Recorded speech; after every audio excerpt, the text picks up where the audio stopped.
আমরা বর্তমান সরকার যারা রয়েছে, বিভিন্ন গোয়েন্দা সংস্থা থেকে শুরু করে সবাইকে বলবো মেরুদণ্ড আর বিক্রি করবেন না।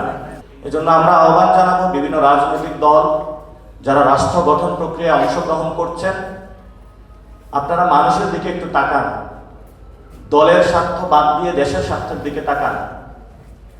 আমি ঢাকা ৮ আসনে 11 দলীয় জোট থেকে সংসদ সদস্য পদপ্রার্থী। আমি সকালবেলা ফজরের নামাজ পড়ে প্রত্যেকটা মসজিদে হাদিবের যারা ভক্তবৃন্দ তাদের সাথে মুসাফা করতেছি।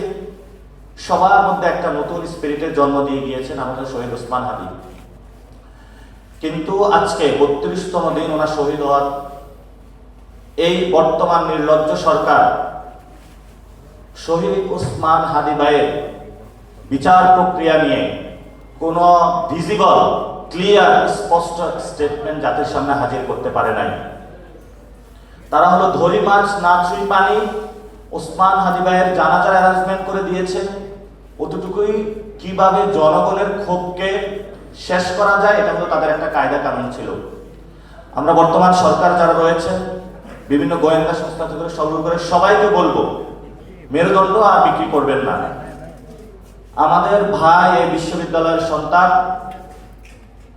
ইনসাফের রাজত্বের বাণী যিনি প্রচার করেছেন, কিভাবে পেশি শক্তি রাজনীতির টাকার খেলাকে বন্ধ করে সুন্দর ক্যাম্পেইনের আমাদেরকে দিয়ে গিয়েছেন, নতুন বাংলাদেশের স্বপ্ন দিয়েছেন, সেই ওসমান হাদি ভাই বিচার আপনারা কবে করবেন, কিভাবে করবেন সুস্পষ্ট রোড ম্যাপ জাতির সামনে হলো প্রকাশ করুন। যদি না করতে পারেন এই দায়ভার আপনাদের নিতে হবে। বর্তমান সরকারের বিষয়ে আমরা যথেষ্ট ধৈর্য ধারণ করতেছি।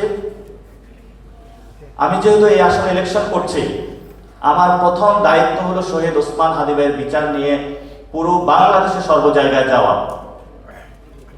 আমি সরকারকে আহ্বান জানাবো যে আপনারা শহীদ ওসমান হাদির বিচারিক প্রক্রিয়া দ্রুত শেষ করেন। আপনারা এটা সাগর রুনি হত্যাকাণ্ডের মতন বছরের পর বছর ঝুলাইয়া রাখার এই যে কয়দা কানুন, আপনারা সেটা থেকে বের হন। এবং আমি সকল দলের প্রতি আহ্বান জানাবো, ইনকিলাব মঞ্চের ছোট ভাইয়েরা দিনের পর দয়াল মিছিল করে যাচ্ছেন, কষ্ট করে যাচ্ছেন শহীদ ওসমান হাদি ভাইয়ের বিচার চেয়ে।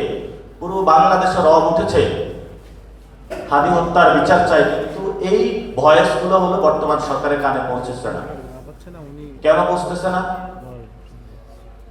আমরা দ্রুত শহীদ ওসমান হাদি ভাইয়ের বিচারিক যে হত্যাকাণ্ড হয়েছে এটা বিচার চাই, এবং আমরা সুষ্ঠু একটি ইলেকশন চাই বাংলাদেশে, এবং গণভোটে যাতে আমরা হায়ার করতে নিয়ে নতুন বাংলাদেশ পুনর্গঠন করতে পারি, যাতে আমাদের চাকরি, শিক্ষা, স্বাস্থ্য, বাণিজ্য থেকে সর্বক্ষেত্রে নতুন একটা ব্যবস্থা প্রচলন করতে পারি।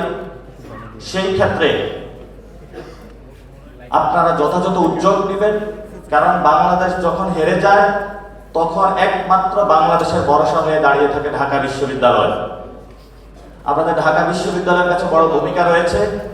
আপনারা যদি রাষ্ট্রকে পুনর্গঠনে এগিয়ে আসেন, বাংলাদেশ কখনো হারবে না, বাংলাদেশ কখনো ভারতের কাছে মাথা নত করবে না ইনশাআল্লাহ।